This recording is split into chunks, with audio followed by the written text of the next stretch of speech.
Hey guys, subscribe for daily content. And if you're shopping for gear, make sure you check out the description for the newest items at some of the very best online retailers. There's also links for some of the items that I personally recommend. Thanks! What's going on YouTube? Metal Complex here, and today I've got another interesting knife review / knife overview to share with you guys.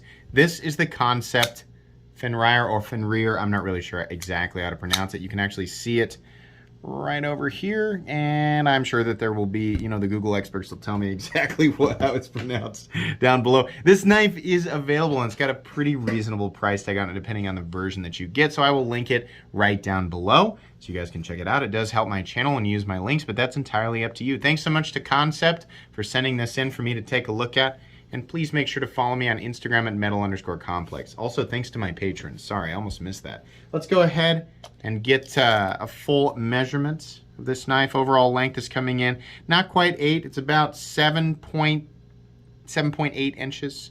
Blade length is coming in at about 3.5, maybe a little shy, 3.45. Cutting edge is about 3 inches because of a very generous forward choil here. How about some size comparisons? Just a couple. Up against the Ontario Rad Model 1 and the Ontario Rad Model 2. You can see there it is kind of in between, but still has that full knife presence that we always talk about. Up against the Demco 80-20.5. Up against the Spyderco Para 3. There we are. And last but not least, let's put it up against the Benchmade Bug Outs. There we go. All right, how's the action on this guy? Anybody who's handled a Kansept or has heard other people talk about him, at this point, we probably know Kansept does good action. They really, just get it exactly the way you'd expect. It's easy to deploy in this case, due to the positioning of the thumb studs. If you don't want to mess around with the front flipper, which it absolutely has, you can just use the thumb studs, which is great, right? So if you don't like front flippers, but you like the design of this knife, you can literally just ignore the front flipper and use the thumb studs because they are placed correctly. The action is nice and smooth and consistent, and over time, it will just get smoother. The detent is tuned properly for something that's meant to deploy either by thumb stud or by unicorn horn. And disengagement is easy, thanks to a large cutout for the liner lock itself, and it's actually right here, camera. It's actually cut a little bit, the front scale's cut a little deeper so you can get that from the side. That's nice, I really like that. Action, very good. Let's go ahead and do carry profile. So thickness up against the Spyderco Para 3. You can see here this guy's just a tad thicker, including the G10 scales and the titanium underneath, which is really neat. We're going to talk more about that. Length and height up against the PM2 and Para 3. This guy is, I don't know, a hair longer than the Para 3, maybe more than that, about a 1/4 inch longer than the Para 3 closed. Not nearly as long as the PM2, nowhere near as tall as either, even including this bump right here, still cleared by the hump in the PM2 or Para 3. All right, let's go ahead and do a hardware check. I'll get out my tools as per usual. My tools are very inexpensive and very recommendable. You can find them right down in the section of my description that talks about the tools I use on this channel. I think this is a T8, and it is, unless there is no way that a T10 is going to fit. It just feels a little bit loosey-goosey in there. Let's find out. It's T10. I'm just dumb. Sorry about that. T10 on both sides. And then for your fasteners down here, I believe these are actually T6, but because I was mistaken about the pivot, I suppose I should go ahead and test. That's T7. T7 is such a weird head. Definitely not T8. These are T6. Wish Kansept would move to T8. We have quite a few T6 screws on the frame here, including the pocket clip, but nothing the average person can't tackle. There's just going to be a lot of stuff rolling around. So as long as you have quality tools and a place to put your hardware, you should be good to go. Let's go ahead and measure the blade stock thickness real quick. I'm going to guess this is about 120 thousandths. We'll see. Blade stock thickness is coming in at almost 135 thousandths. We are looking at G10 titanium and S35 VN, and like I said, very good price. Considering what we are looking at here, weight on this guy, I'm gonna guess this weighs about 4 ounces, a little more, 4.3 ounces. Ratios are not perfect, but 4.3 ounces isn't all that heavy, and you do get quite a bit of usable, cutting tool here. I think that's pretty much it. Let's move on. This is a wild looking knife. It kind of looks like an arrowhead. I gotta be honest, I don't like this. This looks like something that's been growing in the ocean for a while. Probably way at the bottom. And some people are going to like this, right? Fortunately, they have a lot of different aesthetics, and they don't all include this sort of trypophobia from the Marianas Trench, right? They don't include that. So I found a couple, actually, that I liked that were different aesthetics with a little different texturing or no texturing, different colors. I kind of like this reverse bolster look where it's down here. The main thing that I like about this knife, though, is the ergonomic lines. And when you have this big cutout in here, and then you've got one that matches on the other side, there's something about holding it. There's something about choking up that just feels so natural. This is nice, being able to choke up on the knife like this. And honestly, choked back, it's pretty comfortable as well because this nice full 3D milled clip is contoured a little bit and big rounded edges, right? The edges of these scales are nicely chamfered, not perfectly smooth, right? They're a little bit abrupt, but they are definitely chamfered down. This is a nice, comfortable knife to hold. I really like it. I wish they would have extended the jimping up to this ramp, but it wasn't totally necessary, so that's fine. You have a few different options for finishes. This one is tumbled, and I love Kansept's tumbled finish. It looks really, really good. We have the Kansept logo right there. We have some big, long code that I don't know why it's there. It says S35VN. This was designed by Greg Schaub, who I'm not familiar with, but there you go. And then it says Fenrir or Fenrir on the knife, which is, we don't need to have the name of the knife on the knife, but it's there. The blade is, you know, the quality and execution here is just fantastic. It's what you just should expect from Kansept. There are no wonky edges, or there's no like varying wideness of the final cutting bevel or anything. It's just really great.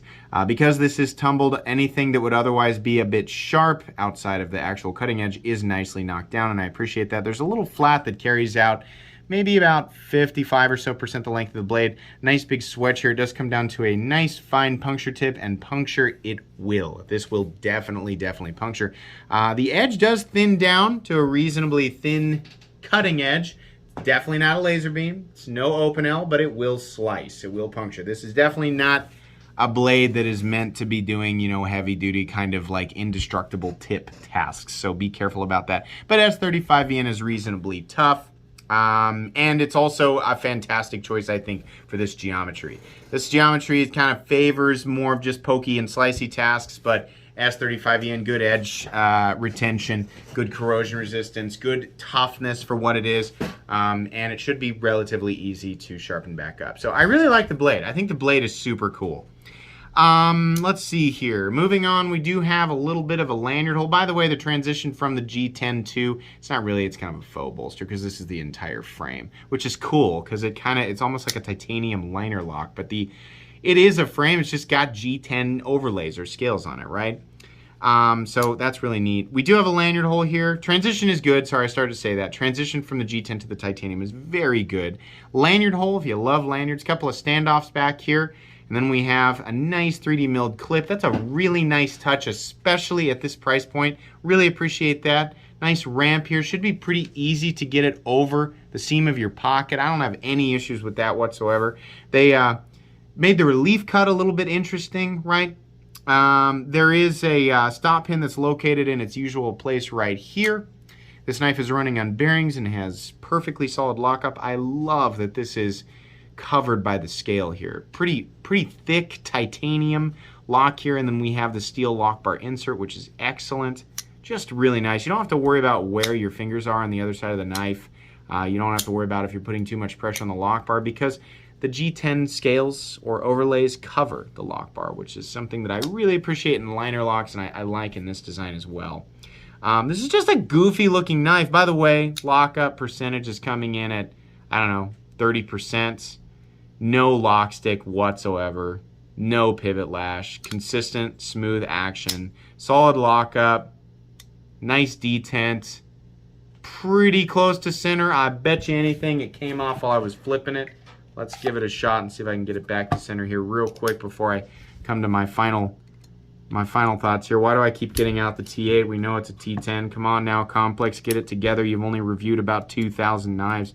Okay, give that pivot a little bit. I'm going to let you guys know that this is free spinning, which is a bummer. Come on. No more free spinning pivots. That should be absolutely a thing of the past. We do not need to have that in our world anymore. Where's my other driver? It's right here, and then do we have a T10? Got a couple of drivers, actually. Let's get the shiny boy out. How about that? Sorry, had to check on my kids because it sounded like they were screaming. I don't know what game they're playing. They're just being really loud. Anyways, we're going to need 2 drivers here. So we're going to put one on this side and one on the other side, which is annoying. And this is not something that we should have to do anymore, but we do have to do it. Can I bring that back just a little bit? I think I did. I did. And here you go. Here's me without my fingers on it so you guys can see. How's the action? Is the action still good? It's definitely a little bit tighter, but it did center up. Just given Kansept's track record, it'll continue to smooth up as it wears that race in there, right? The action is still good and consistent. So, what's the best part about this knife? The price. This comes in, at least in the time of, you know, we were watching this video or when I recorded it, which is just maybe a couple of weeks back, 150, was it like 155, 157? That's really good. We're getting, you know, S35VN, and it's not like some weird like knockoff of S35VN that comes from China. No, this is CPM, comes from America. A lot of people don't know that. They think like it's like Chinese S35VN. S35VN, if it's real, the only CPM S35VN, it comes from Crucible, which is in the United States. That's what they're using here. They're using American steel on this knife. True CPM S35VN. We have some, you know, depending on what you go with, some G10 or some micarta that's either textured or non-textured. We've got the reverse bolster look, right? Steel lock bar insert bearings. We have the 3D milled clip, right? And we have premium execution. These do go up to about $200 depending on the version that you get, but geez, for 155 or 157, like this is a freaking great deal. This is a really, really great deal if you like the aesthetic. The ergonomics are good. Their execution's good. There's not a whole lot that I would change for the design. I think it flows together really well. It's just a straight up good deal. I mean, no surprise, it's Kansept. They've done this many times. They just don't. They're not jacking their prices way up. I mean, a lot of companies are literally doing exactly this and are charging almost double, which is kind of insane, right? People are going to be like, well, those companies use CPM 20 CV. Okay, you can get knives in CPM 20 CV and S35VN for less than $100 sometimes. So let's not chalk it up to CPM 20 CV. It's not a universally superior composition. It is just a different composition. It does have potentially better edge retention than S35VN, and it is also more stainless because of its chromium content. But it is nowhere near as tough, and it is definitely harder to sharpen, which are elements that you should consider. I personally like S35VN better. So, for 157 or so bucks, yeah, this is really good. This is a really, really recommendable knife. I like it. It's really weird, but it's a cool knife, for sure. I'll be putting this in my most recommended knives playlist. I urge you guys to check that out and see what else I've got going on there. Please make sure to check out the links for this down below. Thank you again to Kansept for sending this in for review. Please make sure to follow me on Instagram at metal_complex. If you enjoyed this video, leave a like. If you'd like to check out my other content, I do of course have lots of videos of knives that are either expensive or inexpensive that I do or don't like, so check those out. And if you enjoy all my content, go ahead and click on that Metal Complex logo right there and subscribe because there's definitely more coming.